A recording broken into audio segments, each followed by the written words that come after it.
സാമൂഹികമായ മര്യാദ എന്ന് പറഞ്ഞാൽ ഒരു സമൂഹത്തിനിടയിൽ ജീവിക്കുമ്പോൾ ഒട്ടു വിഭിന്നമായ ആളുകളുടെ സ്വഭാവങ്ങൾ, പെരുമാറ്റങ്ങൾ ഇതൊക്കെ നമ്മൾ അനുഭവിക്കുന്നവരാണ്, അല്ലെങ്കിൽ അനുഭവിക്കേണ്ടവരായിട്ട് വരും. എങ്ങനെയാണ് ഒരാൾ ഈ സന്ദർഭങ്ങളിൽ പ്രതികരിക്കേണ്ടത് എന്ന് റസൂലുള്ളാഹി സ്വല്ലല്ലാഹു അലൈഹി വസല്ലമ തങ്ങളോട് അള്ളാഹു നിർദ്ദേശിക്കുകയും ആ നിർദ്ദേശം ഖിയാമത്ത് നാൾ വരെ വരാൻ പോകുന്ന ആളുകൾക്ക് അല്ലാഹു തആല ജീവിതത്തിന്റെ മൻഹജായി, മാർഗമായി നിശ്ചയിച്ചു കൊടുക്കുകയും ചെയ്തിട്ടുള്ള ഒരു ആയത്താണ് 96-ാമത്തെ സൂറത്തുൽ മുഅ്മിനൂനിലെ ഈ ആയത്ത്. ഇദ്ഫഅ ബില്ലതി ഹിയ അഹ്സനു സയ്യിഅ നഹ്നു അഅലമു ബിമാ യസിഫൂൻ.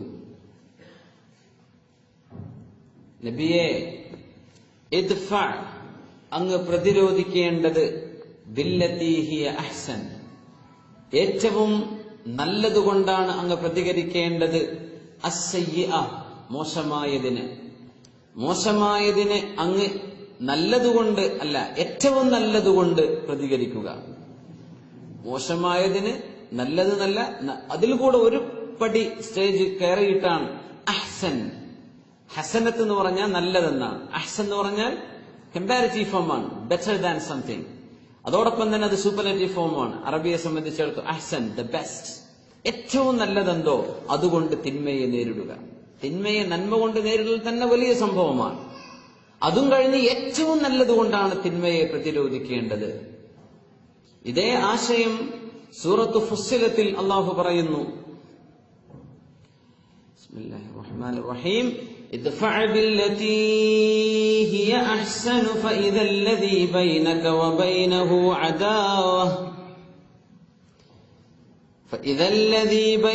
وبينه عداوة كأنه ولي حميم وما يلقاها إلا الذين صبروا وما يلقاها إلا ذو حظ عظيم.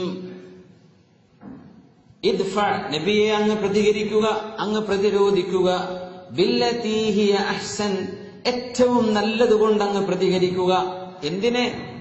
തിന്മയെ പ്രതികരിക്കുക. ആ തിന്മ എന്ന വാക്ക് ഇവിടെയാണ് ഈ സൂറത്തിൽ അള്ളാഹു പറഞ്ഞത്. സൂറത്ത് ഫുസ്സിലത്തിലെ 34-ാമത്തെ ഈ സൂക്തത്തിൽ പ്രതികരിക്കേണ്ടത് ഏറ്റവും നല്ലതുകൊണ്ട്. പ്രതികാരം വരൽ എന്തിനെ ചൊല്ലിയാണ്? തിന്മയെ ചൊല്ലിയാണല്ലോ പ്രതികാരം വരികയാണ്. ഇദ്ഫഅ ബില്ലതി ഹിയ അഹ്സൻ ഫഇദാ അല്ലദീ ബൈനക വബൈനഹു അദാവ, അങ്ങനെയെങ്കിൽ അങ്ങും മറ്റാര് തമ്മിലാണോ ശത്രുതയുള്ളത്, കഅന്നഹു വലിയ്യുൻ ഹമീം, ആ ശത്രു ഏറ്റവും നല്ല ഗുണകാംക്ഷയുള്ള ഒരു രക്ഷാധികാരിയെ പോലെ, ഗുണകാംക്ഷയുള്ള ഒരു കൂട്ടുകാരനെ പോലെ മാറുന്നത് കാണാൻ കഴിയും നബിയെ. വമാ യുലഖാഹാ ഇല്ലല്ലദീന സബറു, ഏറ്റവും നന്നായി ക്ഷമിക്കുന്നവർക്ക് ഇങ്ങനെ പെരുമാറാൻ സാധിക്കുകയുള്ളൂ. വമാ യുലഖാഹാ ഇല്ലാ ദൂ ഹദ്ദിൻ അളീം, വലിയ സൗഭാഗ്യം കിട്ടിയവർക്ക് മാത്രമേ ഇതിന് സാധിക്കുകയുള്ളൂ. അവിടെ ഹദ് എന്ന വാക്കിന് മുഫസ്സിരീങ്ങൾ കൊടുത്ത അർത്ഥം അൽ ജന്ന, അള്ളാന്റെ സ്വർഗം കിട്ടുമെന്ന് ഉറപ്പുള്ളവർക്ക് ഇങ്ങനെയൊക്കെ പ്രതികരിക്കാൻ കഴിയുള്ളൂ. സുബ്ഹാനല്ലാഹ്. ഈ ആശയത്തെ സംബന്ധിച്ചുള്ള ചർച്ചയിലായിരുന്നു നമ്മൾ കഴിഞ്ഞ ക്ലാസ് നിർത്തിവെച്ചത്. ഏതാനും ചില കാര്യങ്ങൾ നമ്മൾ ഇവിടെ ഇരുന്ന് ചിന്തിക്കുകയാണ്. ഇദ്ഫഅ ബില്ലതി ഹിയ അഹ്സൻ. റസൂലുള്ളാഹി സ്വല്ലല്ലാഹു അലൈഹി വസല്ലമ തങ്ങളാണ് ഇതിന് ഏറ്റവും വലിയ മാതൃക. നമ്മുടെ ജീവിതത്തിൽ എന്തെല്ലാം പ്രയാസങ്ങൾ വരും, ഒരുപാട് പ്രയാസങ്ങൾ വരും. പല സന്ദർഭങ്ങളും തരണം ചെയ്യേണ്ടി വരും. നമ്മുടെ ഭാര്യയും മക്കള്, മാതാപിതാക്കള്, അയൽവാസികള്, ബന്ധുക്കള്, സുഹൃത്തുക്കള്, കച്ചവടക്കാർ, ഷെയർ ഹോൾഡേഴ്സ്, ഒരു ബിസിനസ്സിൽ ഇടപെടുന്ന അതിന്റെ കസ്റ്റമേഴ്സ്, ഇങ്ങനെ തുടങ്ങി ഒരുപാട് ആളുകൾ. ഒരു പ്രസ്ഥാനവുമായി ബന്ധപ്പെട്ട് ജീവിക്കുമ്പോൾ ഒരുപാട് ആളുകളെ, എല്ലാവർക്കും വ്യത്യസ്തമായ ആറ്റിറ്റ്യൂഡുകളൊക്കെയാണ് അല്ലെ. നമുക്ക് ഒരാളെ എൻറ്റയർലി ആണ് ചേഞ്ച് ചെയ്യാന്ന് പറഞ്ഞാൽ കഴിയില്ല. ജിബില്ലത്ത് എന്നാണ് പറഞ്ഞത്. ജുബിൽ അലൈഹ, ഒരു മനുഷ്യനെ ഊട്ടപ്പെട്ട ചില പ്രകൃതങ്ങൾ ഉണ്ടാകും. അത് ഒരു സമൂഹത്തിന്റെ റഹ്മത്താണ്. ഒരു മനുഷ്യൻ ഭയങ്കര ദേഷ്യക്കാരനാണെന്ന് വിചാരിക്കാൻ, ഈ ദേഷ്യക്കാരനെ കൊണ്ട് എത്രയോ ആളുകൾക്ക് അല്ലാഹു റഹ്മത്ത് കൊടുക്കാൻ. ഇയാളുടെ ദേഷ്യം സഹിക്കുന്നതിനൊക്കെ കൂലി അവർക്ക് അല്ലാഹു കൊടുക്കാൻ. അതിന്റെ മാതൃക ഒരു മാർഗമാണ്. മുസ്ലിങ്ങളൊക്കെ പഠിപ്പിക്കുന്ന വലിയൊരു മെസ്സേജ് എന്താണെന്ന് വെച്ചാൽ, നമ്മുടെ ജീവിതത്തിൽ നമ്മൾ ഇടപഴകുന്ന മുഴുവൻ ആളുകളും നമുക്ക് കൂലി കിട്ടാൻ അല്ലാഹു നിശ്ചയിച്ച ചില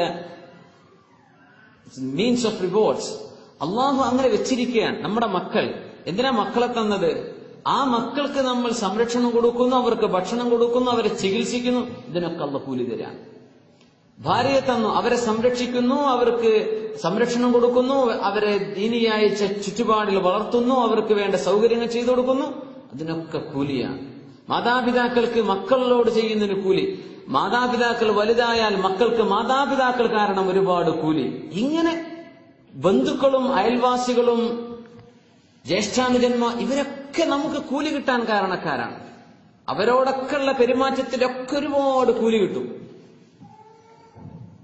അതുകൊണ്ടാണ് ഉസ്ലത്തിനെ സംബന്ധിച്ചൊക്കെ അലിമീങ്ങൾ അത്ര നല്ല സമീപനമല്ല എന്ന് പറയാൻ കാരണം, ഒരു സമൂഹത്തിൽ നിന്ന് അകന്ന് ആരാരും ബന്ധം വേണ്ട, ഞാൻ ആരോടും മിണ്ടുന്നില്ല, എനിക്ക് ആരോടും ഒന്നിനും പോവണ്ട, ഞാൻ എന്റെ വഴിക്ക് അങ്ങനെ പോവാണ്. ഒരാളോട് മിണ്ടാനോ ഒരാളോട് സഹകരിക്കാനോ ഒരാളോട് ഒരു വിഷയം കൂടിയാൽ ഒന്നിനും ഞാൻ ഒറ്റയ്ക്ക് ഒരു ഒറ്റയാൻ പട്ടാളമായി ജീവിക്കുന്ന ആളുകളുണ്ടാവും.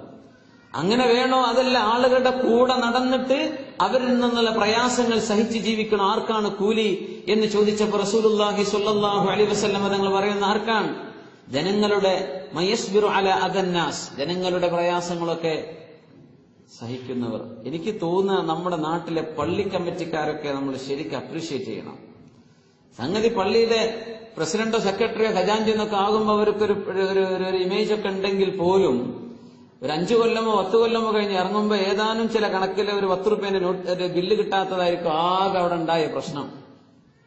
അങ്ങനെ ഖജാൻജി എന്തോ മുക്കിയിട്ടുണ്ട് എന്നാ പറയാം.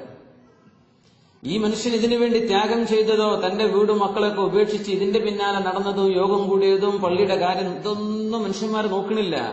കുറച്ച് ആക്ഷേപം കൊടുത്തിട്ടുണ്ട് അവസാനിപ്പിക്കുകയാണ്. അങ്ങനെയല്ലേ നടക്കാറുള്ളത്? അതിന് ശമ്പളം പറ്റുന്ന ആളുകളല്ല അവർ. ത്യാഗമാണ്, സർവീസാണ്. പക്ഷെ അതിന് ജനങ്ങൾ കൊടുക്കുന്ന പ്രതികരണം എന്താ? ഒരു ജനറൽ ബോഡി വിളിച്ചാൽ കുറെ അവർക്കെതിരെയുള്ള ആക്ഷേപങ്ങൾ. ഈ പറയുന്ന ആളുകൾക്ക് വല്ലതും ചെയ്യാൻ പറ്റുമോ? ഒന്നും ചെയ്യില്ല. ചെയ്യുന്നവരെ ചെയ്യാൻ അയക്കൂല.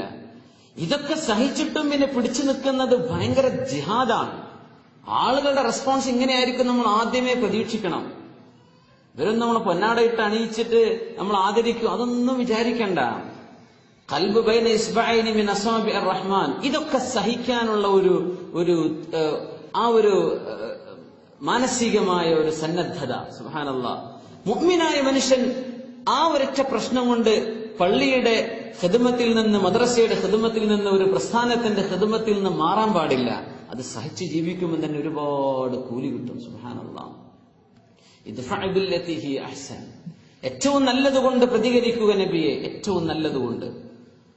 ഹബീബായ റസൂലുള്ളാഹി സ്വല്ലല്ലാഹു അലൈഹി വസല്ലം തങ്ങൾ പറയാൻ, നാളെ ഖിയാമത്ത് നാളിൽ അല്ലാഹു തആല ദേഷ്യം കടിച്ചമർത്തുന്ന ആളുകളെ പ്രത്യേകമായി വിളിച്ച് ആദരിക്കുന്നുണ്ട്. മൻ കലമ ഗൈളൻ വഹുവ ഖാദിറുൻ അലാ അൻ യുൻഫിദഹു ദഅാഹു അല്ലാഹു അലാ റൂസിൽ ഖലായിഖ് യൗമൽ ഖിയാമഹ് ഹത്താ യുഖയ്യിറഹു മിനൽ ഹൂറിൽ ഐനി മാ ഷാ. അല്ലാഹു തആല ഹൂറുൽ ഐനുകളെ കൊണ്ട് വലിയ നിഅമത്ത് കൊടുക്കുന്ന ഒരു മനുഷ്യന്റെ സ്വഭാവം നബി തങ്ങൾ പറയുന്നത് മൻ കലമ ഗൈളൻ, ദേഷ്യം അടക്കി പിടിച്ച ആളാണ്.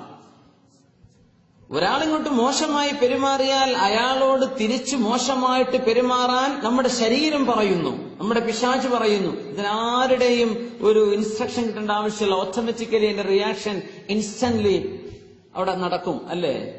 പക്ഷേ തിന്മയെ നന്മ കൊണ്ട് നേരിടുക എന്ന് പറഞ്ഞാൽ അവിടെ ഏറ്റവും വലിയ ഗുണം നടക്കുന്നത് നമ്മുടെ ദേഷ്യം നമ്മൾ കടിച്ചമർത്തി എന്നാണ്. പടച്ചോനെ, പിശാച് മനുഷ്യനെ കൊണ്ട് പന്ത് പോലെ തട്ടിക്കളിക്കുന്നത് മനുഷ്യൻ വഹുവ ഗളബാൻ, ഒരു മനുഷ്യൻ ദേഷ്യം പിടിച്ചിരിക്കുന്ന സമയത്താണെന്ന് നബിയുനാ റസൂലുള്ളാഹി സ്വല്ലല്ലാഹു അലൈഹി വസല്ലം. നമ്മുടെയൊക്കെ പ്രകൃതവും നമ്മുടെ സ്വഭാവമൊക്കെ നമ്മളിപ്പോ ഇങ്ങനെ ഇരിക്കണമെന്ന് നോക്കണ്ട. ശരിക്കാണ്ട് ദേഷ്യം പിടിച്ചാൽ എന്താ നമ്മുടെ കോലം, അതാ നമ്മുടെ ശരിയായ കോലം. ഇതൊക്കെ ഏകദേശ ചില അഡ്ജസ്റ്റ്മെന്റുകളാണ്.